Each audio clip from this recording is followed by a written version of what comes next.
Welcome to Naughty Dog in Retrospect, a special series of shows from InRetrospectPodcast.com. Over the past few weeks, Kris Darby, Sam Turner, Peter Willington and myself, Daniel Frost, have brought you shows from the games that have made Naughty Dog the company that we recognise today.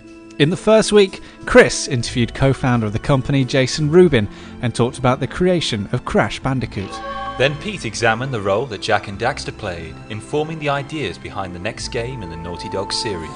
Which brings us to Dan, who unflinchingly took on the Uncharted series and showed how the trilogy marked the coming of age for the Santa Monica-based company. And in the penultimate show of the series, Sam examined how The Last of Us achieved the perfect balance between traditional gaming and silver screen theatrics. So finally, we are gathered here to bring you the last show of the Naughty Dog specials. No doubt we will discuss our memorable moments from the company, critique the direction and choices they have made, and assess where they're going next. Before we begin, a quick reminder that if you've missed any of the previous shows, you can catch up online at InRetrospectPodcast.com, iTunes or Stitcher. But for now, sit back and enjoy Part 5 of Naughty Dog in Retrospect.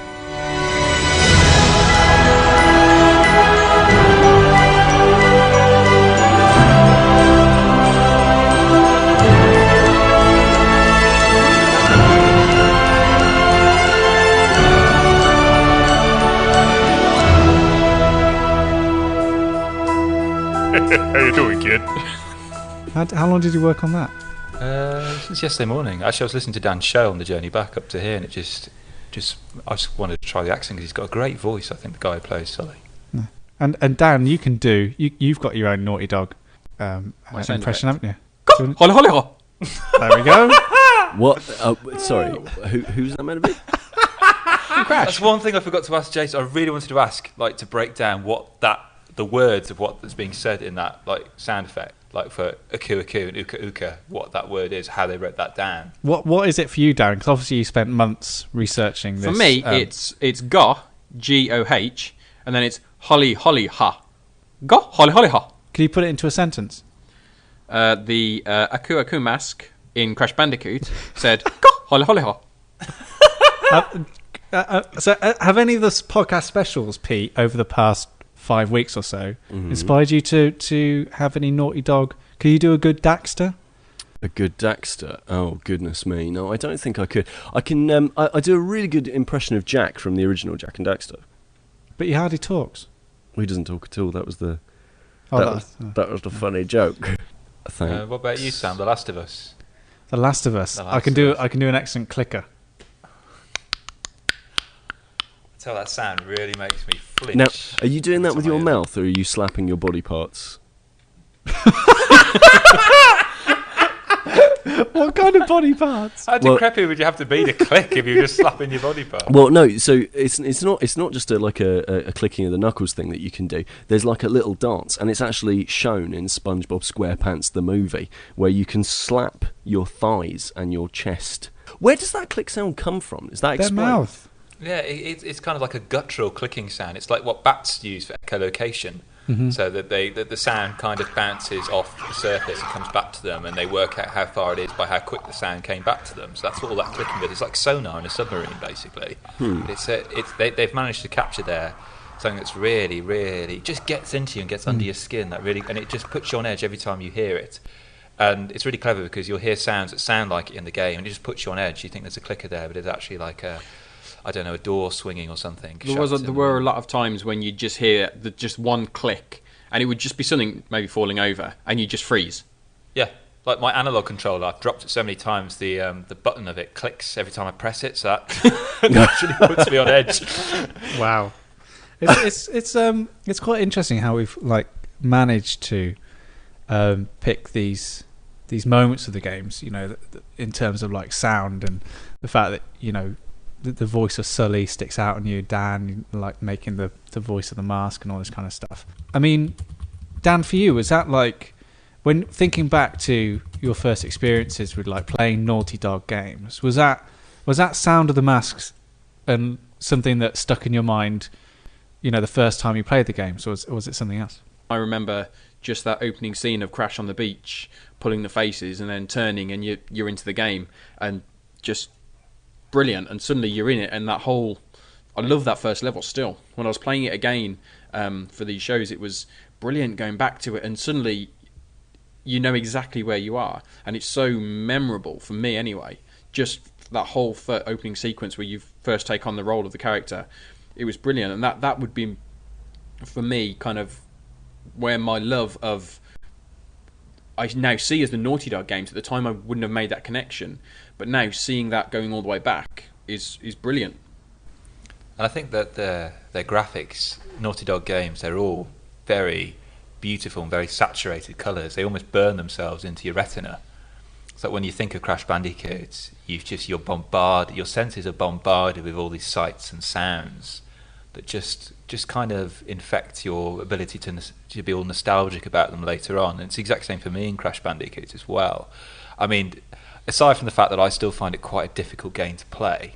And we were around yours at Dan, watching and watching you play it. I mean, I just couldn't. It was like some kind of ballet you were doing with your fingers on that game. It was incredible. Despite that, it's a game that I'm keen to still keep going back to and keep playing, just because of that little warmth of nostalgia I get every time I put it into my console. I mean, the interesting thing, like when you were speaking to Jason Rubin and he was saying about Crash Bandicoot, is the fact that it was kind of one of the last, in terms of platforming, it was kind of the last ones of its age to do it in that way, because it wasn't soon after the Crash Bandicoot trilogy was around, then suddenly we had sort of 3D platforming, and Miyamoto was working on Super Mario 3D, all that kind of stuff. So it's quite interesting how Naughty Dog have always been on the cusp of getting the best out of something that is probably starting to show its age, Pete. Yeah, absolutely. And it's interesting that they were one of the last hurrahs for sort of very individual, like compartmentalized, level-based platforming. You know, it's such an old throwback idea of, you know. I mean, only Rayman is kind of on the major sort of console releases. Only Rayman Legends and Origins is kind of doing that. Yeah, exactly. And you know what? And I guess kind of where I'm coming from is, you know, Crash Bandicoot was a new IP at the time, and it was a new IP that went, oh yeah, we can just follow this same pattern of doing level-based stuff. Because as you know, Mario 64 comes out and turns the whole thing into sort of more world-based stuff. And I don't think there are too many IPs that you can look at after Crash Bandicoot, with the exception of maybe something like a Klonoa, maybe that kind of does that you know, World 1, Stage 1 kind of stuff. I've always seen Naughty Dog as being a company that takes familiar ideas and makes them thoroughly modern. You know, so you have that. You know, you start off with that with Crash Bandicoot, and you do have that level-based structure and platforming that is 3D, but not as 3D as it could be, if you know what I mean. Not what the modern definition of what we would think of as a 3D platformer. And you know, and then you go on, and you know, you still have a sort of a more open world platformer in much like Jak and Daxter, but again, it's kind of a throwback to something that had happened a few years previously. And then you have the action adventure that gets, you know, pointed to, you know, people point towards Tomb Raider and say, oh, it's just a Tomb Raider clone, you know, that sort of thing. And they are a company that kind of iterates on familiar ideas, and I think that's probably one of its kind of key strengths, really, isn't it? Like, you know, it's that you immediately know where you're at with a Naughty Dog game. Generally, yeah. I would say you know that genre is something you kind of get the core mechanics of, and then it's how they iterate on it. Yeah, it's like for me, I played Jax. It was doing these specials that made me play Jax for the first time, and it was strange having that experience. You know, listening to what Jason Rubin was saying, and also having such a strong relationship with the Insomniac series Ratchet and Clank. And that was just something I'd never noticed before in my gaming vocabulary, just because of the way that I was exposed to gaming, so that all these games sort of started coming out together at the same sort of space, and how similar they all are. Like Mario. Can I get the name right of this? What was it actually called?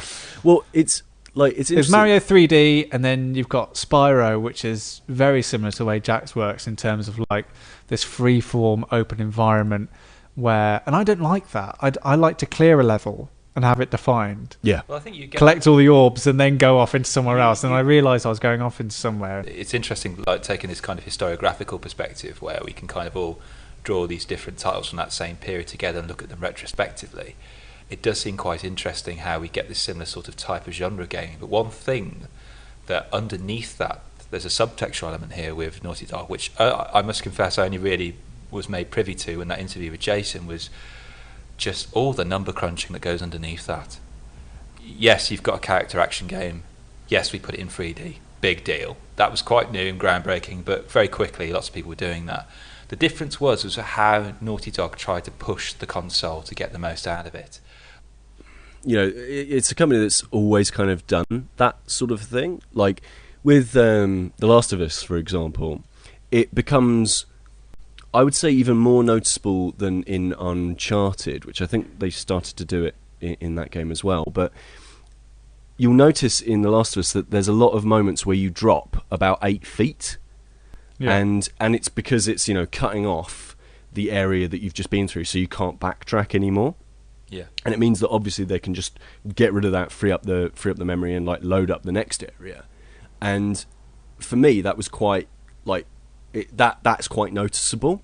But you know, especially as like Jak and Daxter, for example, had been like a completely open world, and you know, you could go absolutely anywhere, and you could if you could see it, you could go to it, and all that sort of stuff. But it is a company that constantly does all of these tricks to try and push each system that it's on to the absolute limit. You know, I mean, for the last 4 years, they've been saying they've gotten that they've managed to get 100% out of the PlayStation 3, and yet carry on improving graphics. I mean, as a company, when your starting point is we're going to get as much as we can out of this console, then that's always going to have a dramatic effect on the games that you're making. Sure. Mm-hmm. Yeah. And also, just to add, one thing they've done, I think it's since Crash Bandicoot, is that Naughty Dog is like a staple of Naughty Dog. All the loading takes place before the game in one go. That's it. One set of loading. You don't need to see a loading screen ever again.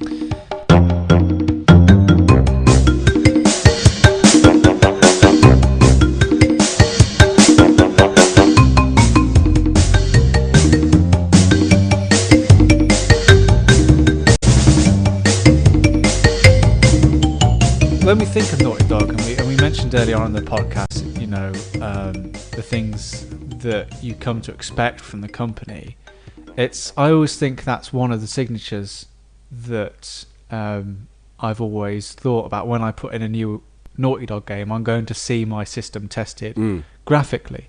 And a few weeks ago, the latest Grand Theft Auto game has been released by Rockstar. Now, when I think of that company, I don't think of graphical experiences. I just generally think of gameplay iterations and sort of world expansions.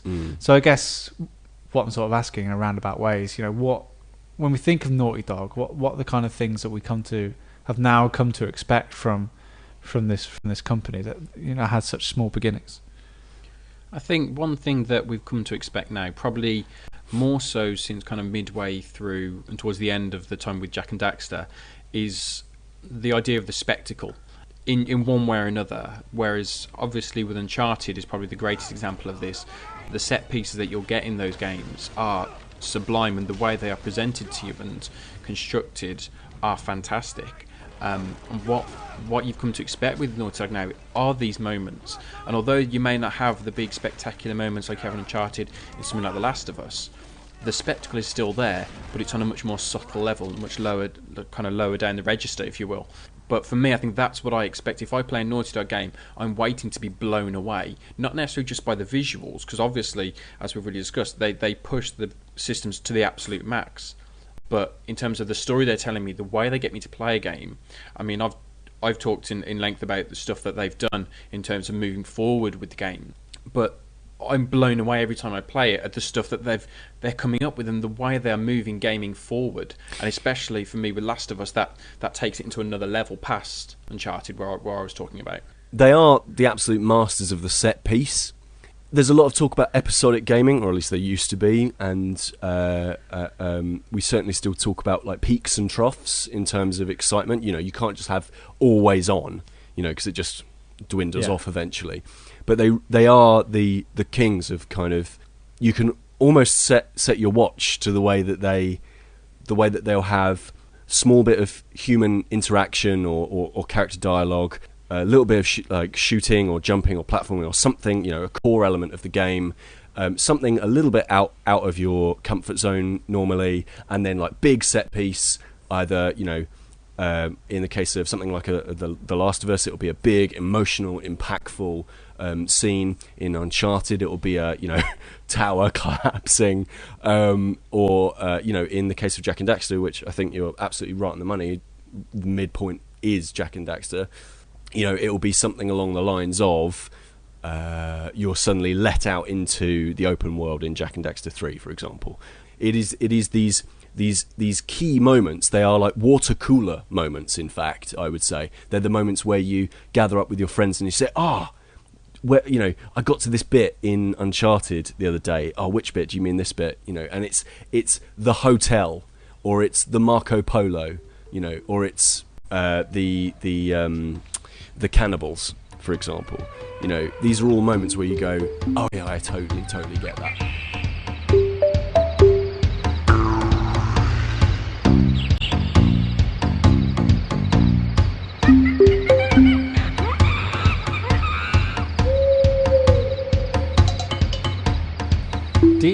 But don't you think in some way, like, because obviously what I talked about in my podcast was how I thought that Naughty Dog's sort of love affair with the cinema actually started to have a dramatic effect on the gameplay, especially in Uncharted 3, and I think that mechanically Uncharted 3 suffers quite heavily because of the cinematic effects that they try and put in. Indeed, there's a point in the end of The Last of Us, which I also talk about in my podcast, that Naughty Dog go for a really massive cinematic ending, and it didn't work for me. I mean, I can talk about it again. It's a point where you go into the hospital room to go and save Ellie, and the fact is that the doctor stands there with a scalpel, and it's meant to be a really cinematic end, and Naughty Dog assume that you're going to just pull the gun out and shoot this doctor. Like I did. Like you did, Kris, because you're a cold-hearted bastard. But whereas what I did was that I pulled the gun out thinking that, rock, paper, scalpel, gun wins. Yeah. I thought he just put the gun down, he put the scalpel down, that's it, I can just pick up Ellie and go. But no, he just stands there with the scalpel holding it there. There's no gameplay mechanic in place. There's no end state to let me know that that's not what I'm meant to be doing. I ended up shooting him in the foot. That's what I did. Killed him, and that killed him instantly. Yeah. Which really irked me, considering that 5 minutes ago I shot a guy in the crotch 3 times and he was fine until I put a bullet into his head. Well, you say fine. Yeah, no. Well, he didn't bounce back straight away. Yeah, he didn't bounce back straight away, but he didn't just crumple up on the floor, and I just felt really. And it's happened to me a couple of times in Uncharted 3. Naughty Dog's predilection for always going for the cinematic and not necessarily directing you or telling you as a player can sometimes really, really hamper the experience. So do you think that's going to start to hamper the gameplay as we get more and more theatrical cinematic experiences from Naughty Dog? It's tricky, isn't it? Because it's the difference between a game telling you a story and you yourself feeling as if you're telling a story. You are part of the story and you are telling it yourself. I mean that's the thing about The Last of Us, is that you do forget that it's Joel's story. Yeah. And that bit at the end it's not how you should act, it's how you it's you just playing out Joel's story. Yeah. And that's kind of where the lines start to blur and where you can get issues like that.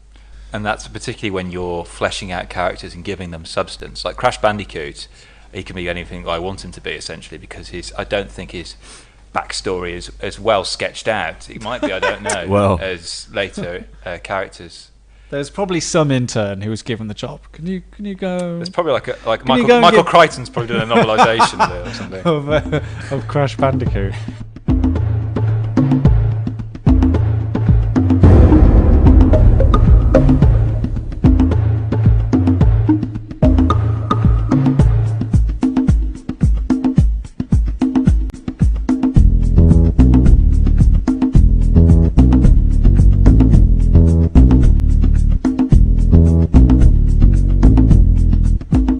When I think of Naughty Dog. I always think I'm going to get a polished game. Mm.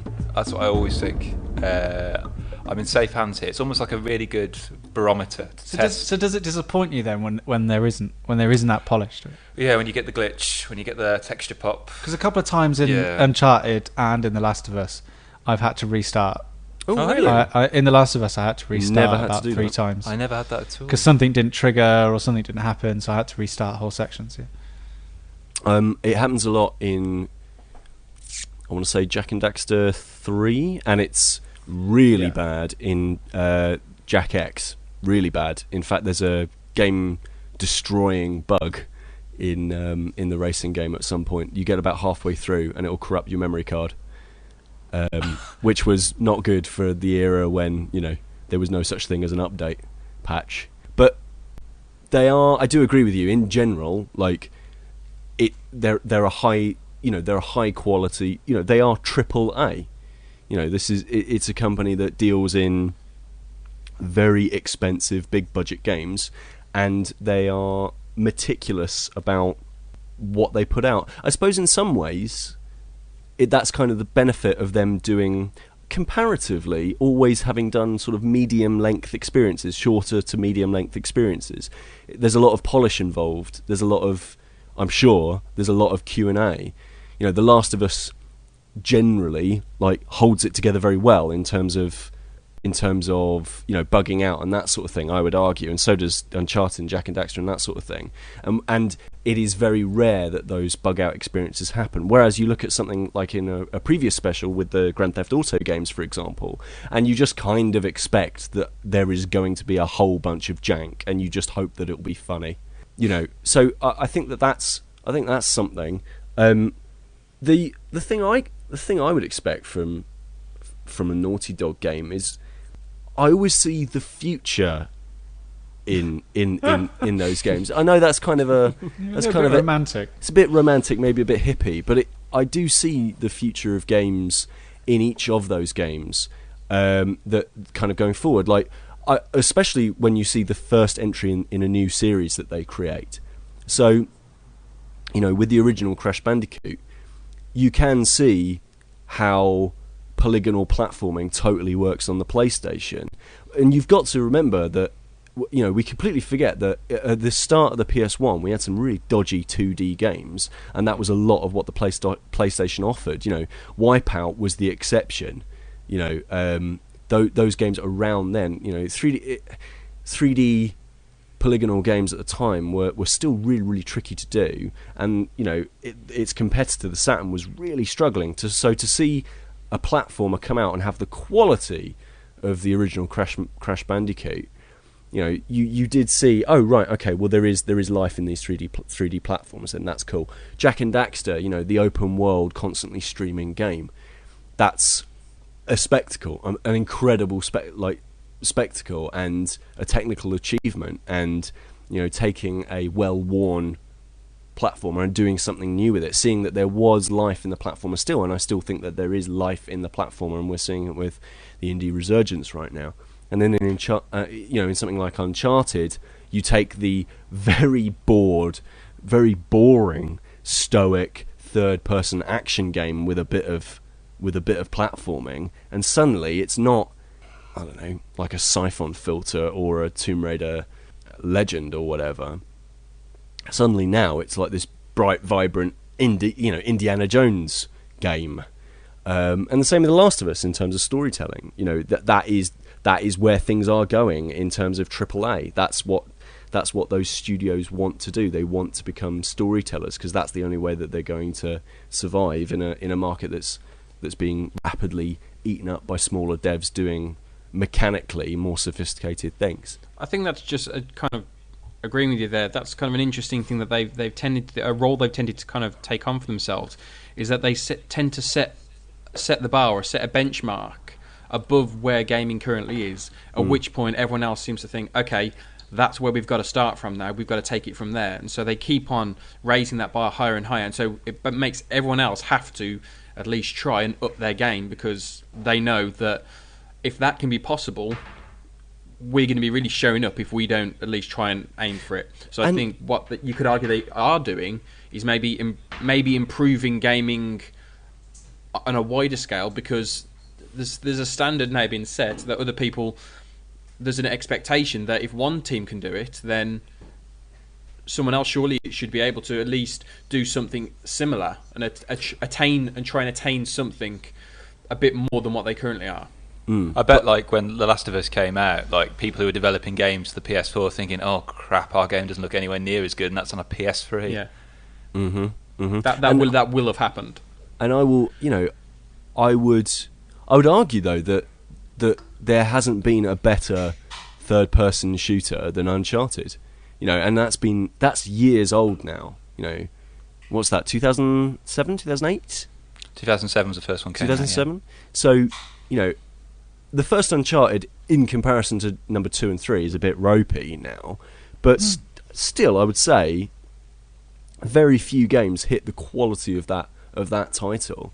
And it really was between that and Gears, really. And very few games hit the standard that they hit with the first one on their first go on a new IP.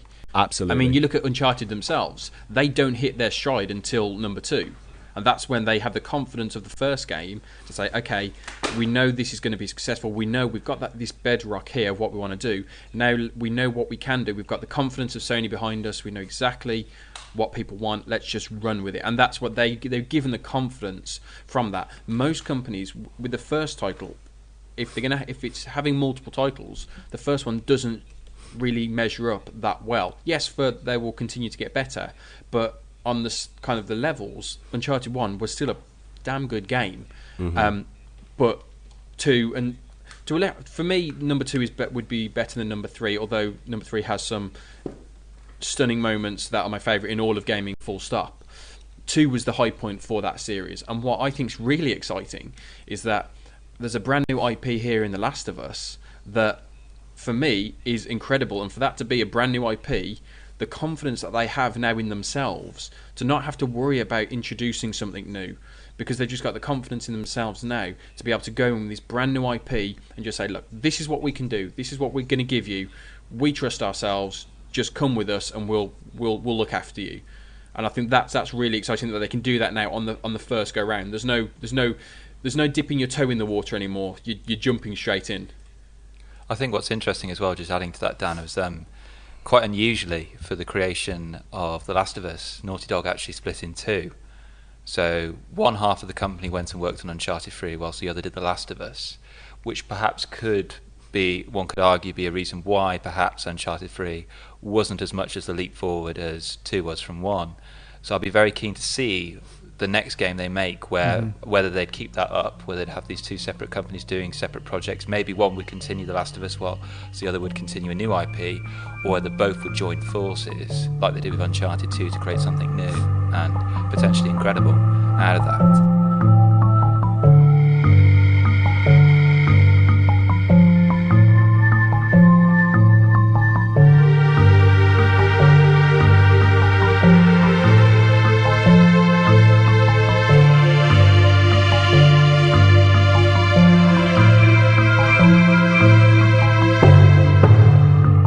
One thing I want to kind of move this to is story, I think. I think for me, the way they tell stories and the way you feel as if you're an active storyteller when playing their games. It's a difficult tightrope when you're a developer and a level designer to not make you feel as if, as a player, that you're kind of a puppet on a set of strings that the game is just moving you towards. And at that same level, thinking that you are telling this story, that actually this game couldn't exist without you, and actually you are changing the course of the future within this. But is storytelling really a thing that they come into their stride with until Uncharted? I guess what I'm saying is I'm not really sure they were doing very well with storytelling. Yeah, but if you look at something like Jack X, which is a racing game, and it starts off with a whole 10-minute cutscene about how a fat guy is essentially the start of Indiana Jones and the Temple of Doom, where a fat guy gives you a drink. It's a ghost of a fat guy, actually, which makes it even worse. The ghost of a fat guy. So he got loads of racers around, and he gives you a drink, and it's poisonous, and he says, unless you race for me, I won't give you the antidote to the poison you just drank, which is the start of the Temple of That's Doom. Arkham City. Yeah. So that's just a racing game. So that is kind of an insight into how I think Naughty Dog work, is the fact that they could have just said, here's a racing game with the characters from Jak and Daxter that you all know and love, but instead they went out of their way and like you race it and you're doing the race, and in between the races there's like real animosity that starts to grow between the teams, because some of them are just like, maybe we should try and find an antidote and stop racing, and the other half of the team are just, let's just race, let's just get this over with and save our lives. And there's a real division and an undercurrent of there's also this like sub narrative going on in this racing game, and that's really interesting. It's kind of someone's fleshed out the story of Wipeout and given it characters and cutscenes. Well, I think what you and Pete are talking about is that difference between telling a story in game and telling a story outside of the game, like cutscenes in between levels. Yeah. I agree, Pete, that actually over time they've refined that and honed their skills to actually bring the storytelling into the game itself, like many great companies are doing at the moment. But if you look at the story as a whole, the kind of the undercurrent themes, I'm thinking not necessarily the first Crash Bandicoot, because that's just a colourful version of Frankenstein, but like I'm thinking like Jak 2, Jak 2, where you've got that leap forward into that kind of darker, where Jak is being, it begins with that torturing of him. And yes, it gives him a really cool power, but there's something really quite dark and sinister about that. Same thing happened to Big Boss, yeah? Tortured, and then he got a really cool power. It's identical. But I do. Yeah, I think where Naughty Dog excel is the storytelling that happens in the mind of the player through a result of their own actions. So it's the moments where characters really have to drag themselves upstairs, for example, because they're injured, or it's the moments where you are saying, your character spouts a line of dialogue because they're being a bit cocky because they're massively under fire from a huge opposing force. It's those bits where you learn about those characters through them just doing sort of offhand bits while you're shooting, and you could easily, if you missed it, you could skip it entirely. But it's those bits where you learn that Nathan Drake is cocky because he makes an offhand quip. You don't learn that he's cocky because in a cutscene he says, "Well, I'm the best at shooting guys and finding treasure." And Sully says, "How you doing, kid?" Yeah, exactly. I was when I came round to yours tonight, Chris, and we were speaking about The Last of Us, and I remember that I had this conversation with you as well, Dan, is that you don't learn about, in The Last of Us, you never learn about how the clickers operate. You don't really learn about their rules of engagement, because I think I remember, Dan, I was speaking to you about it, and I don't know if you realise the fact that they have effectively sonar and echo, and that's how they can find you. And you don't really learn about the infected and the way they operate unless you hang around Tess and Ellie in those early sequences, because Tess tells Ellie all about the infected. She tells Ellie all about the clickers, all that stuff outside of cutscenes. And like, if you're wandering off going to look for shivs and bandages and alcohol and all that kind of stuff for a party, you miss all those moments, and you almost miss the rules of engagement and the game, and that really does start to infer how you. Because for me, I heard all those bits, so I started to sympathise with the infected and the clickers, and I think that affected the way I treated them when I kind of wanted to sneak past them more than actually take them on and think of them as some sort of horrible, benign object. Not nice I think for me, when it comes to the storytelling aspect of it, I think the one thing that they really improved, and this is probably definitely, although I'd agree that there was storytelling aspects in probably the Jak and Daxter series, that's where I think it evolved from, and it began there. But they really kind of upped their game in terms of, I think, the writing in the Uncharted series, but more so than anything else, the voice acting work that they did, especially with your main characters, people like Sully and Elena and Chloe. And you get this sense of a relationship between them through when you're playing the game, the little quips that they throw at each other, and through the cutscenes. So you do care about these characters, and I think that's a really important aspect. And then taking that into The Last of Us, which is the high point of that kind of thing, the voice acting, the writing. That is the high point of where they are at the moment. And the start is Daxter, because Yeah, I mean that's what I mean. It did start there. It evolved from there, but they really kind of hit their stride and kind of got on their game with Uncharted, because they then had the ability to really expand on it and really kind of just run with the ideas that they actually had, and they weren't constricted in any way, which gets them to the point where they are now, which you've got kind of performances which are up there with any other kind of medium, in my opinion. I think I've got a theory, actually. I'm going to share it here. Chris's Here we go. It's about The Last of Us. This is a theory that'll make you go, it'll make you go, Okay, all right, okay. So Right. let's build it. Let's give this the proper pomp and ceremony. Should we all give our reaction separately? Yeah. All right, okay, yeah. So Chris, what's your theory about The Last of Us? Right, you can look at the title, The Last of Us. You can read it as The Last of Us, focusing on. I know exactly where this is going. Focusing on humans, humanity, The Last us, of Us. or you can read it as The Last of US, the United States. No, you can't, because there's no dot in the middle between You U and could. S. I'm willing to listen to this theory. What do you mean by that, though? You basically, if you think about all of Naughty Dog's games up until The Last of Us, have taken place in far-off locations, fantastical locations, different wide variety of romantic Britain. geographies. Go on. Well, also Australia and also science fiction areas. The Last of Us is the one game when they bring it back and root it all in America. It's all about the decay of the American dream, and to me, thinking about that, it captures. No, the reason I want to talk about it is it captures that kind of that choice. Well, a choice that's really taken out of your hands, but a choice that confronts Joel at the end, whether to sacrifice this girl for the good of the world, which in this case is really the US, or to save her for himself, for her to. And they did change the ending. Yes, they did, and it actually cause divided the company. Actually, yeah, because the original ending was going to be that they found a location in San Francisco where they were starting to rebuild society. It's a bit like the Book of Eli. Have you seen that film? No, but I know what you mean.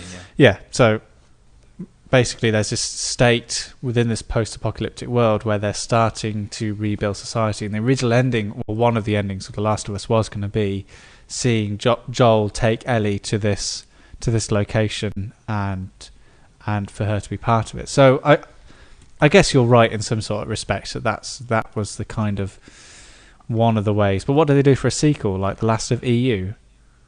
There's still a sequel to come, Chris. So, is there? That's good. Yeah, I didn't know this. Is 2 and 3. Has that?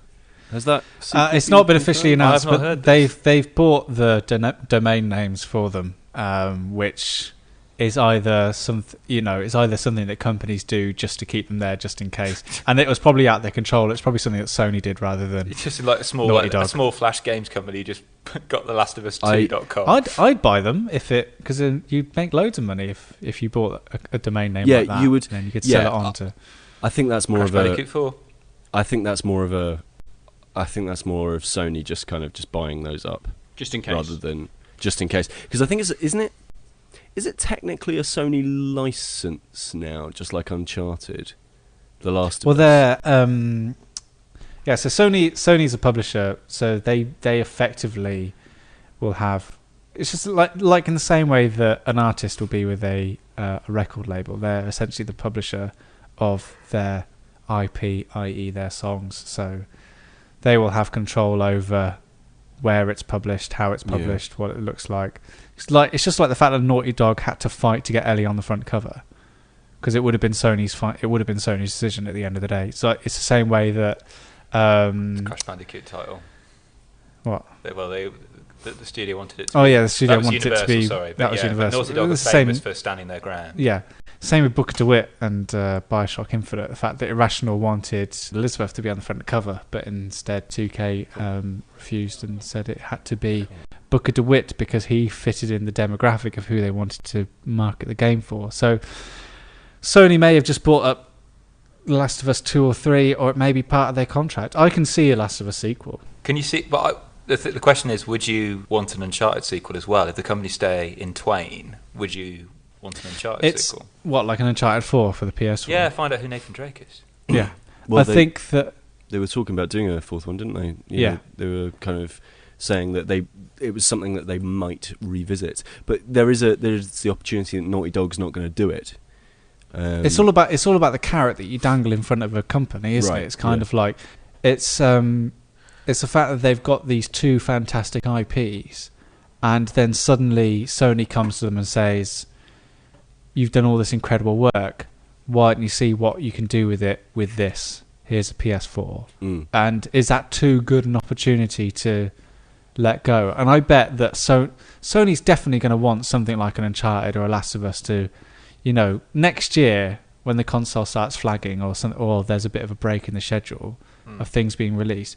What better thing to come out with than say, here's an exclusive from Naughty Dog. Here's Uncharted 4 or Last of Us 2. I think we probably almost guarantee that at the moment Naughty Dog are working on something for the PS4. I think looking back at what they've done before, they seem to be a company that's kind of perpetually moving forward, and it's not very often that they look back. I mean, you look that they left Crash Bandicoot at Crash Team Racing, they left Jak and Daxter after Jak X.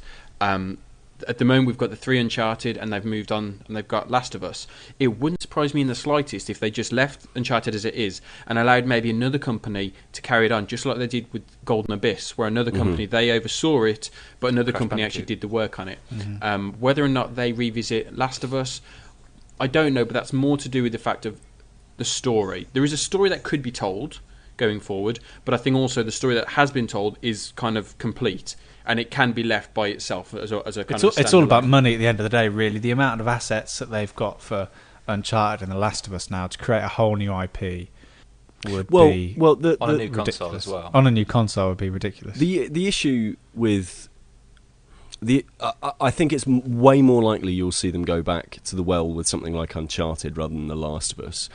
To produce an Uncharted 4, and to sign that contract is to basically guarantee Sony a very good next winter, right? Yeah. And with the PlayStation 4 out, and this is completely hypothetical, but you'll get your early adopters, and then in a year and a bit's time, you'll need another wave of purchasers, right? You'll need a price drop and a killer game. And as much as we want to say The Last of Us, isn't this amazing, and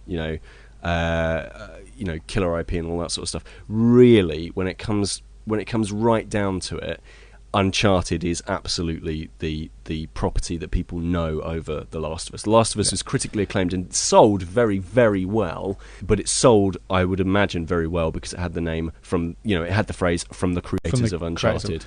And I don't think The Last of Us is a console seller. No, it's definitely not. If you're getting your mum to buy you a console, first she's not going to want to buy you an 18 game. I'd imagine if you're buying a console, if you're getting your mum to buy you anything, you're under 18. And also the Uncharted, just in terms of advertising, displays better than The Last of Us. Yeah. Seeing a man going around doing all the stuff. At E3, seeing a nation, crumbling at the seams. Crumbling at the seams is probably not as good for a sizzle video. Or even more exciting, the two games merge. What, Last of Us versus Uncharted? And the timelines connect. They are technically connected, aren't they? Yeah, because it was an Easter egg that they wanted to take out, Naughty Dog. Yeah, it slipped into the third game. But it slipped into the third game that there is the startings of the outbreak after the first Uncharted, after the last Uncharted. If that's technically true, and this is the story that people aren't reporting on, but in all of the Uncharted games, there is a specific, is it treasure, I think, or a statue or a location of Jak and Daxter. Oh, it's a precursor kind of orb, isn't it? Yeah, you find a precursor orb. So technically, Jak and Daxter is in the same universe.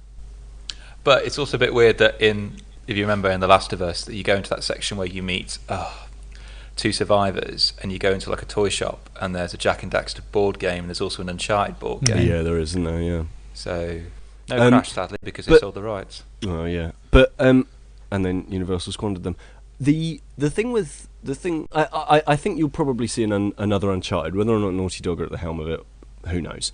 But for me, I don't really want them to go back to the well. As much as I'd love to see another Uncharted and what could be done on the PS4, and I don't think you'd see a massive visual step forward, but I think you'd see a lot more other stuff, like maybe some sort of particle stuff. Or, I think they'll get that balance right between gaming elements and making it cinematic. Like when you walk past a wall, you won't have to touch it every 10 seconds. But Dan, come join me on this. I think I want to see it Uncharted. I want to see it. I'm shameful to say, even though as much as I enjoyed The Last of Us, but there were very few Blu-ray players that came with a free copy of Citizen Kane in the same way, and that's a very good film, same as The Last of Us, which has been known as the Citizen Kane of games. Many people have called it that. I think if I was buying a new console, I want the first kind of game I want to test it for sheer spectacle, Dan, as you pointed out, would be Uncharted 4. Is a depressing. Yeah, oh, no, Sam wants the road, whereas I want Uncharted 4. Come on, Dan. As I'm sure you're aware, I've loved the Uncharted games. I think they are fantastic games. I think I can't quite decide which would be my favourite Naughty Dog game, throwing Last of Us into it.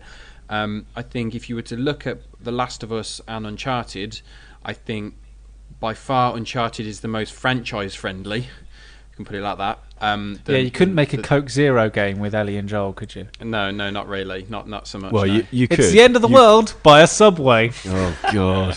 But I think, God, yeah. In my opinion, what I think we're more likely to see is Uncharted continue with another developer that is overseen by Naughty Dog, and Naughty Dog kicking off PS4 with a completely new IP, because they have the confidence of Sony to be able to basically say, look, do whatever you want within reason. Yeah, but there's bound to be something. There's bound to be something in that contract. Like you look at it now. To take an example from cinema, which is blatantly one of Naughty Dog's biggest sort of inspirations, it's like the only reason that Ben Affleck can make the films that he wants to make is the fact that he agrees to go and be Batman, or he agrees to go and appear in so many other films. That's the way that the movie industry works. That the only reason they get to make the games or the films they make is because they agree to give their name to or appear as an actor in a film that the studio don't effectively think will do pretty well without a star name in it. Happens all the time. If you look at loads of films like Bruce Willis and stuff like that, John Malkovich is famous, and Willem Dafoe are both famous for just appearing in films. Kevin Bacon. Yeah, just to get money for theatre groups that they're involved in and theatres and stuff like that. So I reckon that it's going to be in their contract somewhere that it says we'll only let you do another IP if you give us another Uncharted or another Last of Us. But they haven't done that before, though. I mean, if you look at Jak and Daxter, Naughty Dog came to them and said, look, we want to make this third-person action adventure, and as Pete, you said earlier, that was a genre that was already saturated in the market, and so that wasn't going to be something new.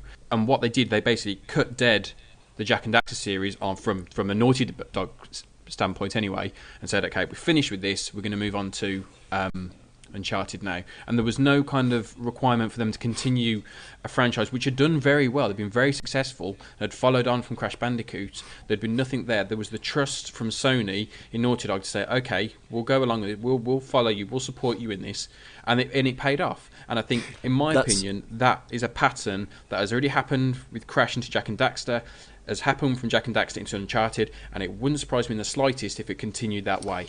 That's very true, except for the economics of video game development have completely changed now, to the point of the next game that Naughty Dog make, right, is going to be with a studio of a minimum of 300 people behind it, right? So that's a huge studio. The latest, for example, the latest Assassin's Creed, number 4, has got approximately 1,000 people working on it right now. Okay, so where in the PlayStation 2 days, you could go, oh yeah, you did that really cool. You did that really cool series for us, and we want to wrestle your talent away from Universal. We'll let you do the IP that you want as long as it's a platformer or whatever. And maybe the first one's not a hit, but the second one or third one will be. If the next game from Naughty Dog doesn't strike, that's it. Like, if you look at... So Uncharted was quite fortunate in so much as the first Uncharted did pretty well, actually, and well enough to go platinum, mainly because it was a 7 or 8 out of 10 game on a console that didn't have many at the time, right? And everybody wanted a hit. If you look at Free Radical, the company that did the Time Splitters series, and did so well on PlayStation 2, they have one game, I think all right, but critically lambasted Haze. It's all right. Huh? They have one, but the point is they have one game that nobody that gets critically panned, does not sell at all, and they're down. That's it. They're out. And Free Radical has only just, it went down to a team of about 20 people at one point, and then just got bought by Crytek to go and be Crytek Britain or Crytek Europe or whatever it is now. So the long and the short of it is, if you say we will do Uncharted 4, I think that to Sony goes, brilliant, we'll hire you on and we'll do an Uncharted 4, and then we'll let you do another game of your choosing, because we need that game to bolster those numbers, basically. Well, I think what complicates this, though, is that this idea of the company splitting in two, with one side doing Uncharted 3 whilst the other doing The Last of Us. I wonder whether we're going to get like a bit of a Rockstar thing happening where we'll have Naughty Dog North or whatever, like different factions. It'll all hinge on whether they keep the company as two sides of the same coin, these two separate companies, almost in a pincers movement, working on the same console, or whether they join forces to have this kind of uber development team. Maybe for a brand new console, then possibly, because you think about the development of Uncharted and how they all learnt to get the best from the PlayStation.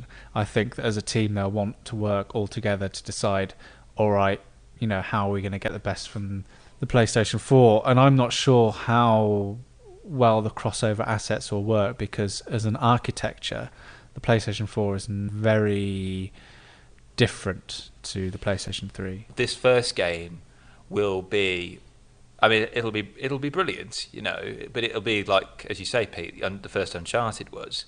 It'll be kind of those tentative steps and sticking their toe in the water. So I don't think the next game, I don't think we can judge Naughty Dog on the merits of their next game. It'll be the one that comes after it. If they're going to... The best thing they can do is just come out with another racer. Uncharted Racing. The Last of Us Racing. Just push. You have to start every level with pushing the car. We need to find a battery.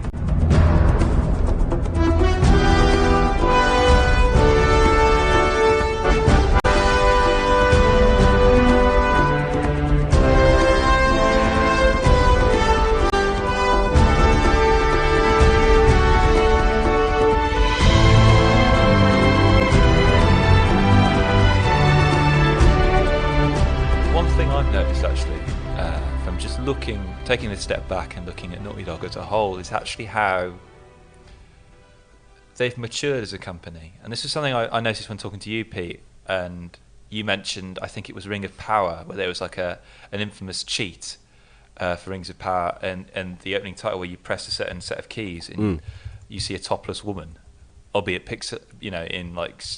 pixels, whatever. But it's not as good as the real thing, is what you're saying. In a nutshell, but you see a topless woman there, and which just captures, the mentality of the teenage game creators, which they were teenagers. If you look at the logo as well, how that changed, even the Crash Bandicoot, where you've got the sort of beginnings of the Naughty Dog logo as you see it now, but they keep on adding stuff to it, like the kennel, and then that weird sort of dog with the glasses. With the dog with the glasses, and you just kind of like it. Just you can see the immaturity behind it. That's it, and like for the genres they chose, and if you look at Crash Bandicoot and then you look at The Last of Us, that's the same company. I cannot think of a company that's made such a diverse.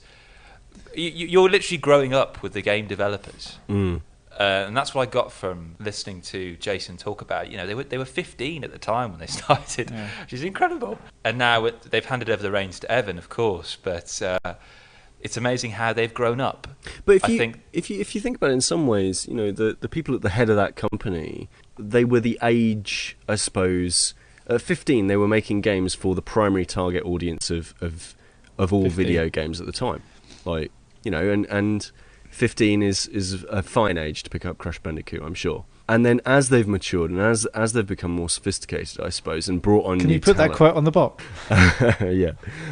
Basically, a retrospective box quote, like go back, retrospective box go and review. say Peter to Willington, 2013. Crash Bandicoot, the HD collection. yeah. Here, Universal. I hear you're reprinting the PS1 version of.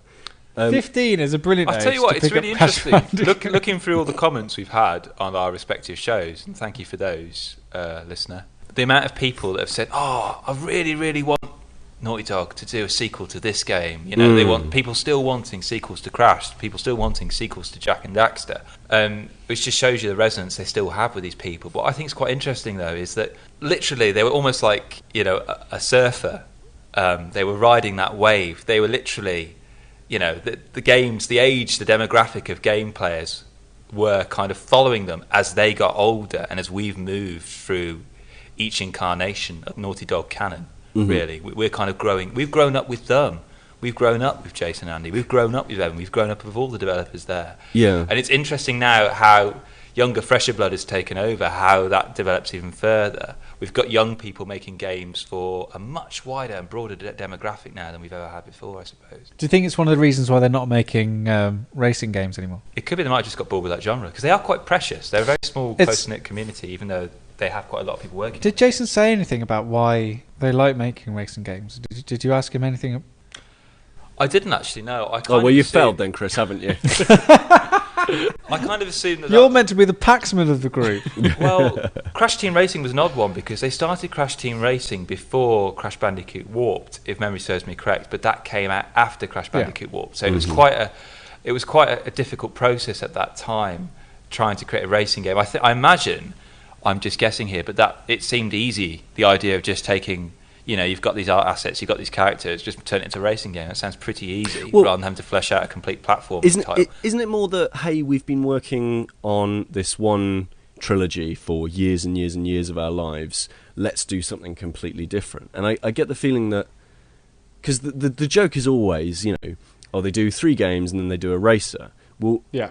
Perhaps actually it's more closer, like, to they do 3 games and then they do a completely different game, and then they move on to the next thing that they're going to work on. You know, it's kind of like it must be draining to work on very similar gameplay mechanics for, you know, the best part of 5 or 6 years with the same, you know, very familiar characters. So you know, you get a platformer like Crash Bandicoot, and then you want to go off and do a racing game because why not? So that Maybe there's a timeline through it. I'm not sure about what the timeline would be, but surely things like Mario Kart, Diddy Kong Racing, all the rage during when Crash, they were Crash still Team doing Racing very was well. coming out. So They're trying to capitalise on that interest. I think that maybe Sony thought we need a racer. Let's get the mascot, the unofficial mascot involved. They certainly did it with, you know, they tried it with Speed Freaks, I think it's called. They've always tried to get a racer put together, and even on PlayStation 3 they haven't got a decent kart racer. Like they've spectacularly managed to fail that one. So I suppose with Crash Bandicoot at the helm, they sort of thought, we'll do. I was to say, not even with racing, but the character action genre, Crash Bandicoot was kind of loosely dubbed the Sonic killer.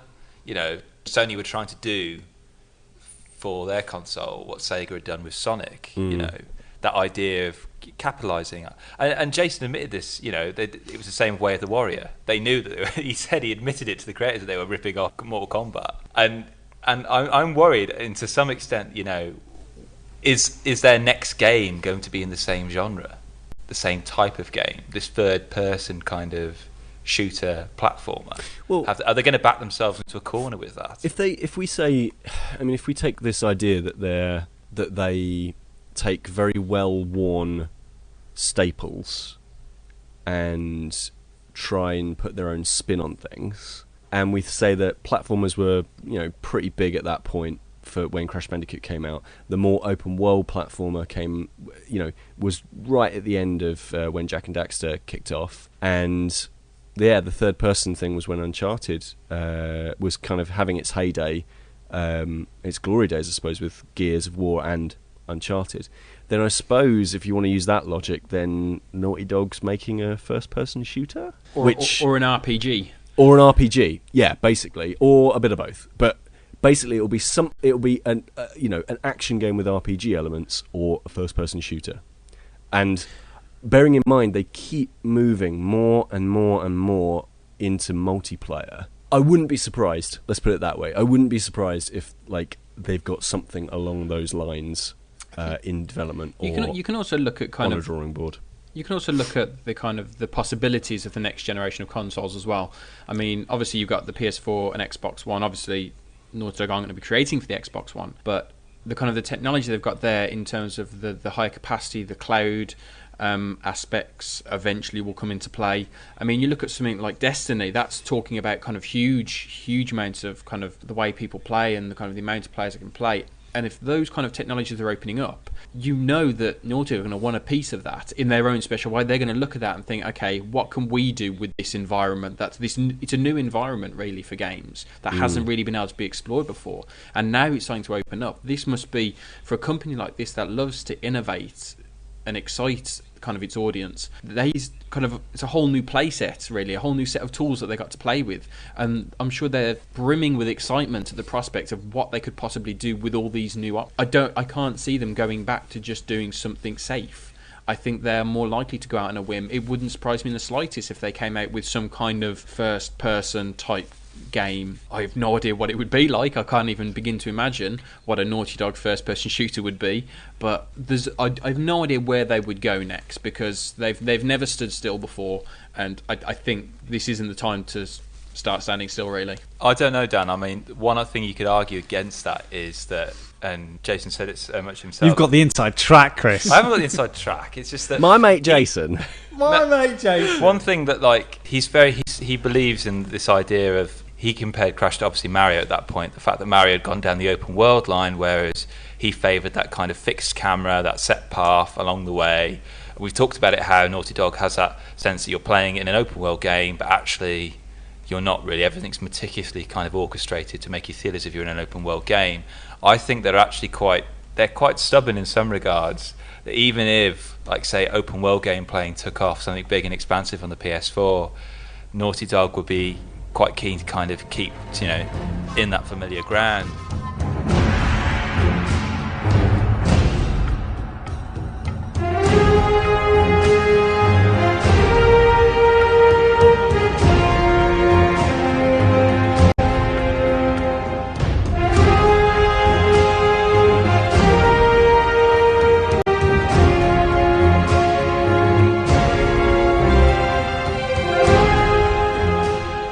We've talked at length on this podcast about, where we think Naughty Dog's going to be going, what they're going to be doing in the future, and all this kind of stuff. And it's been lots of fun. However, I've always been really interested in what happens to a Naughty Dog asset once it's gone out of their hands, and you kind of get to see, how much control they had over it, and how kind of, brilliant they are as developers. It's kind of like when you see a film that used to be directed by it's like when Paul Greengrass took over the Bourne. Just thinking that, yeah. The second and third Bourne films, and he didn't do the fourth one, and you got to see how much of an influence he had over the series and an effect that a director can have. And there's been a couple of instances where Naughty Dog games have been leased out to other companies. Now, obviously, we have Ben Studios, who created Uncharted Golden Abyss for the PS Vita. Now, it's a little bit different because Naughty Dog obviously still had a bit of a hand in there, but possibly one of the most disappointing occurrences of this is what's happened to Crash as a franchise. Sad. When we were preparing to do this special series, we did it before The Last of Us was actually out, and I was originally going to be down to doing the racing games that Naughty Dog had developed, and I thought as part of my research I wanted to play one of the racing games that they hadn't developed. So I played Crash Tag Team Racing, and Crash Tag Team Racing is one of the gaudiest, most... The hyperbole I want to use for Crash Team Racing is just so vociferous and horrible that it's hardly even worth my time. Is it really that bad? This is the first... This is not Crash Team Racing. Crash Tag Team Racing. So this is the first was developed PS2 by game. Yes, this was developed by Radical. Was it really Radical? Yeah. Huh. And it's gaudy, it's horrible, it's so full of stuff that it's impossible to actually find your way out. But it took me half an hour to get into one race, and it's called Crash Tag Team Racing. Half an hour. Because the game starts off with you doing some platforming. The idea is that you roam around this open world and you can speak to anyone. Before I even got into my first race, there was a guy there selling me T-shirts that I could get. Crash comes across as a horrible, brash, arrogant character.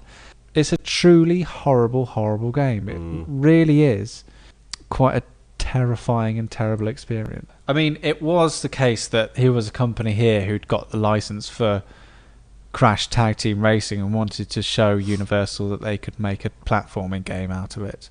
Which is strange because the actual racing has a really interesting mechanic that I don't think I've seen done before in a computer game. There's this really interesting idea that you race on your own, but the tagging part is that at any point during the game, you press triangle and you can merge with any car that's next to you. And both the cars merge into one and you race as one. One of you has a cannon on the back, the other one of you drives. And then you decide when you want to split. So the idea is this wonderful risk and reward thing that you can side up and connect with a faster car or a car that's got big firepower of it, use that to get you to the front, and then separate at the last point and go away for the win. I think that's a genuinely interesting racing mechanic that's not been done since. But unfortunately, it's in the framing of a gaudy, crass, and utterly despicable game. Well, it's do you know, I mean, the Crash series itself is... I mean, we could have done an entire special series about the decline of the Crash series because it's, you know, what was it? Was it not Warped? Something Cortex, I think. Oh, the second one. No. This was after number third. 4, basically. It was I think it was the first one. Somebody at Vivendi had a hand in, basically. Oh, Nitro Kart. No. It was a platformer, but basically there was a bit in it, and I remember distinctly going, "That's straight out of Gladiators," where like Wrath of Cortex.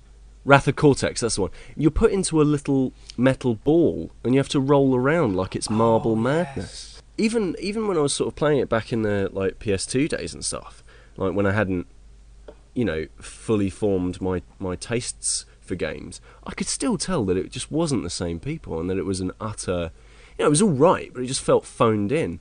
And I think that was Traveller's Tales. Was it Traveller's Tales? Yeah. But it just felt phoned in.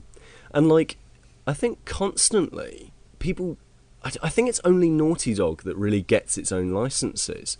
So, with, as you touched upon, like Golden Abyss, it's a good facsimile of an Uncharted game, except it doesn't have any of the spectacle and a lot of... and any of the really touching human elements. And actually, that's a lot of what Uncharted is, you know, it's the going from one extreme of, you know, gunfire everywhere and jeeps falling out the sky and landing in the desert, all that fun, exciting stuff, all the way to the minute moments where, you know, a hand on someone's back means so much, but nothing is really talked about it. It's not deliberately, you know, it's just this subtle storytelling that works so well. And unfortunately, you know, the Vita version just doesn't get any of that right. And with the Jak and Daxter games, you know, there's a Daxter spin-off where it's just Daxter running around. Where you that's a PSP game. That didn't Insomniac do the same with Clank? Yeah, absolutely. So they did Secret Agent Clank, and there's Ratchet, and they also did Jak and Daxter: The Last Frontier. Which I'll tell you an interesting thing. This is an interesting thing. I never knew that happened. Here we go. Is that I bought Jack X, and I got a sealed copy, a brand new sealed copy of Jack X. Mm-hmm. And inside the cover was the advert for that Ratchet and Clank Gladiator game. Oh yeah, the multiplayer game. Yeah, and it's and the box art is incredible because it's literally like a human being's body, like really buff, really hench. And it's just got Ratchet's face. Like, it just looks really, really strange. But it was incredible. It was a blast from the past because like all the manuals and all the advertising was in it as released when Jack X was first. It's like a time capsule. Yeah. But the thing is as well, you, like with sealed stuff like that, you get to see. And I think this is the same of just going back and looking at games in a sort of wider context. Like, you get to see some of the crazy stuff, like the games development community managed to sort of get away with. Like, like the fact is that like someone at some point went, do you know what? Let's make a multiplayer Ratchet and Clank game where on the PS2. Like that doesn't make sense in anybody's. In anybody's and looking at Wikipedia now, it seems like Activision hold the rights for Crash Bandicoot, and they've made a couple of iOS games with the license. And there's also been 2 games 2 or 3 years ago which were cancelled by Activision, which were it's because so going on what you were saying in terms of back then with the PS2 where people were just churning out games. The PS2 has such a great library of games because people were just having an idea and throwing it out there, which is why we've got like 12 Crash Bandicoot games, the majority of them for the PS2. So do you think we will see more Naughty Dog licenses with other studios taking the helm, or not? Because generally studios and the way that the market is going, where we're going to see a lot less AAA titles, there's going to be a lot more companies and developers are going to be a lot more precious about where they want their franchises to go. I was going to say, I think what you might see is you might see more of what happened with Golden Abyss, and have the franchises being taken on by a new developer, but having Naughty Dog as a kind of an overseeing hand.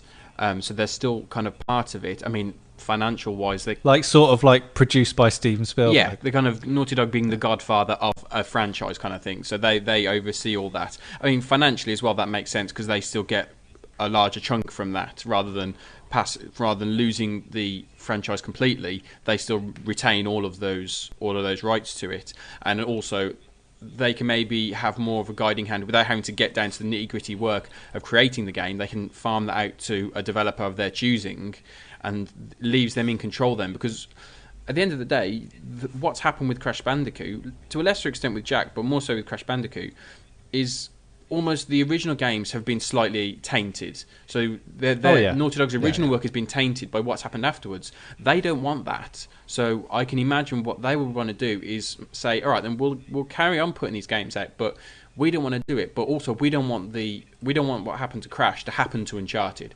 We don't want that to happen to The Last of Us or whichever other franchise it would be. And I think that's a more likely future for those kind of franchises, because I don't think they'll continue to sequel after sequel after sequel. They will, as I've said before, they will stop at a point, and I think that's when they'll hand it off to someone else and say, okay. I think the problem with Crash is the fact that they just didn't own any of it anymore, and the fact is that the Universal didn't know how to handle the IP. No. And I bet they went to Naughty Dog and said, can you give us a hand with this? And they said no.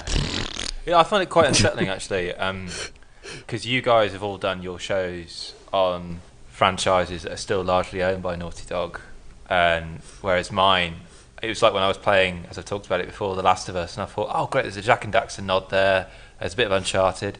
Where's Crash? Oh yeah, he's not there anymore. He's been put out to pasture. It's like that time when I went to stay at yours, Dan. We were all there at yours, and I left my socks behind, and I got this picture from Sam wearing my socks.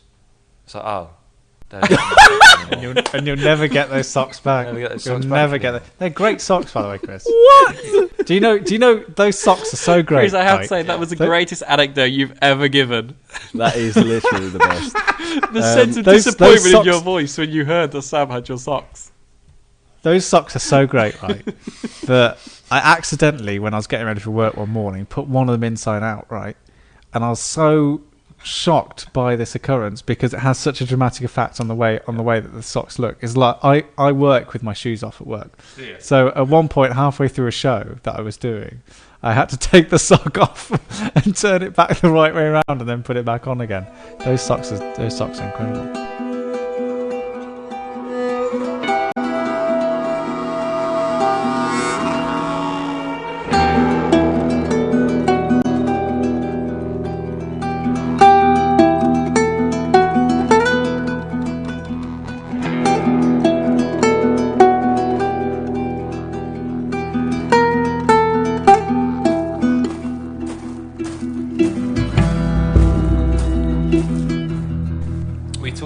Where the moments where Uncharted have dropped the ball. I personally think that the stuff with Crash happened under different management, and I don't think Evan would do that. As audiences have become just as invested in characters as they have gameplay, so one could argue really Crash Bandicoot, other than the gameplay and the familiarity of it all, that world, that people weren't really invested in the characters, which made it more portable. And in fact, if you look at Crash Bandicoot now and the iOS incarnations, he's had quite a facelift. Crash Bandicoot would make a great freerunner game. Yeah, exactly. Free runner? What do you mean? Like an auto? Well, like what those? Well, like Mirror's those no, what do they call her? Like those endless runner. Endless runners, yeah, whatever. Those things, yeah. It really would actually, and like now that you've said it, the Activision minions will be hard at work. I'm sure. 'Cause Someone would have always hit. There'd tuning just be one of them sitting there going, "Oh, yay!"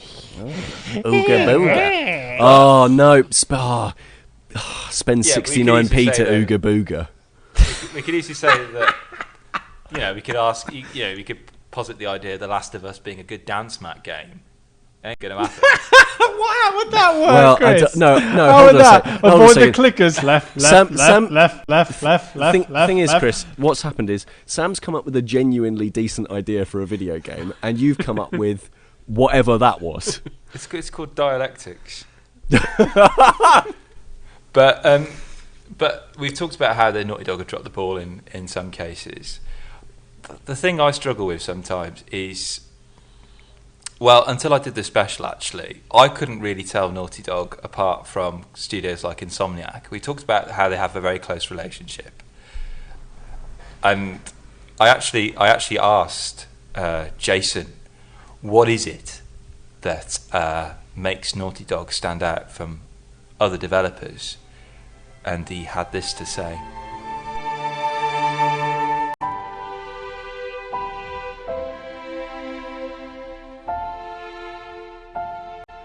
Yeah, it's hard to answer that question because anytime someone says this is what makes my game development group succeed, somebody else says we do the exact opposite and we've succeeded. So it's very hard to say what it is that makes Naughty Dog succeed. I can say that we always had a very good ability to select the minimum number of major changes to any game, even if it was a new game, that would really excite the player and say, hey, this is new and different and better, without biting off more than we could chew and ending up putting in features that weren't polished and weren't fully realized and therefore fell on their face. And I think a lot of teams and a lot of developers want to throw in the kitchen sink, and they have great ideas. And we always said, great idea, next game. Great idea, next game. We were very good at saying, this is what we need to show to make the audience realize that this game is progressing and it's getting better with every iteration. And that's just enough, and we're not going to do a lot more. And if you look back at some of our competitors that had multiple sequels on the PlayStation era and PlayStation 2 era, the games tended not to progress. They just threw more levels in, maybe made it a little bigger, but they didn't radically change something. We tried to radically change something between every title. It was Jack's a perfect example. Jak 1 and Jak 2 are radically different games. We added the city. Jak 3 has an open world driving element that creates a massive world that we considered our big change between those titles. And it's subtle, but that was enough that people were like, this plays totally differently. And I think Naughty Dog's still pretty good at that. We were therefore, because we were good about deciding what to do, we tended to be on time and on budget. And that's really helped with marketing and helped with scheduling. The game tends to come out at the right time of the year, and the marketing push is optimized by the fact that marketing knows exactly what they're going to have to do to make it work. Now, again, there are companies that do the exact opposite. They go way over budget. They have absolutely no control over what they're doing. They throw everything in the game until it's right, and then the marketing department learns 3 months before it's going to come out, it's actually going to come out. Grand Theft Auto is a perfect example of that, and they succeed. So what I consider important, perhaps there's other ways of doing it that work just as well. But at Naughty Dog, that was always a focus of ours, was to make sure that we knew the game we were making before we started, and to make it on time and on budget, and to get everything right and not leave dangling things that we threw in that were half realized, half thought out, and half-assed in the end. So that was a big deal. And it has always been a very, very tight team. And I believe it is still a very tight team since I've left, of people. It doesn't have a lot of attrition. They hire very slowly at Naughty Dog. We always hired very slowly, and they tend to keep people. There's a lot of people that are still there from when I was at Naughty Dog. Of course, Naughty Dog's expanded in size so much since I left that most of the people there came after me. But a lot of the core people that were there are still there because it's a great place to work, and the team is very tight. It's almost like a family, isn't it, really? The Naughty Dog family. It's totally a family. And you're spending so much time together, it better damn well be a family. Yeah, of course, definitely. It's a very, very unique thing to have that group of people work that closely for that many years. It's very special.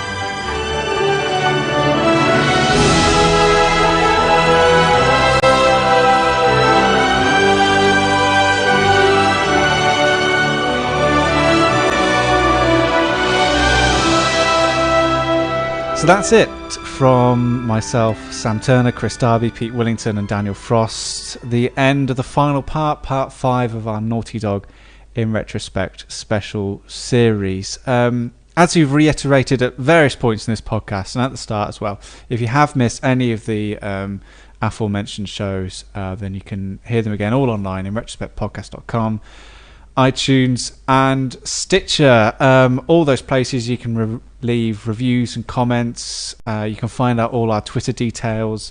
The most important Twitter detail of note, Kris, is of course a gremlin, which is at InRetroSpect. He certainly is. So if you follow him, you'll instantly be able to find out who we all are and follow us on Twitter.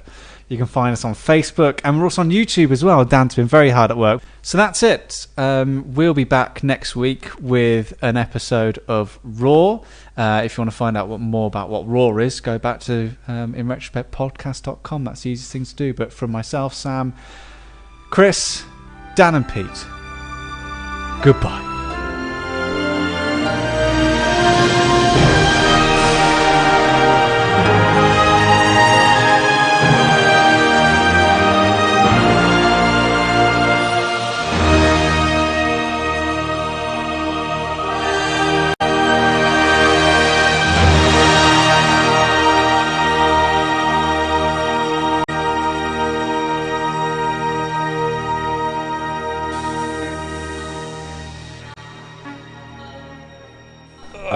No, guys, this has been really good. Thank you for recording this one. That's all right. Obviously, so we'll check back on the forums and we'll put together the information for the next special show in the forums, and we'll get that working together. How you doing, kid? Yeah, Kris, that was an absolutely.